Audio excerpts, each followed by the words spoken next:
Hello, hello, good morning, Madlang Chicken. Baby ko, kumusta ka na? Ako ba iniisip mo pa?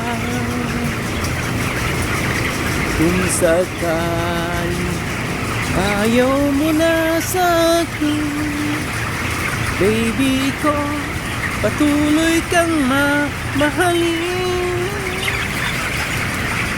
Kung sino man ang may kasalanan sa ating dalawa, kung sa ating dalawa, ikaw baby, pinatawad na kita. At kung ako ang dahilan ng ating pagkakalayo, baby ko, patawarin mo ko.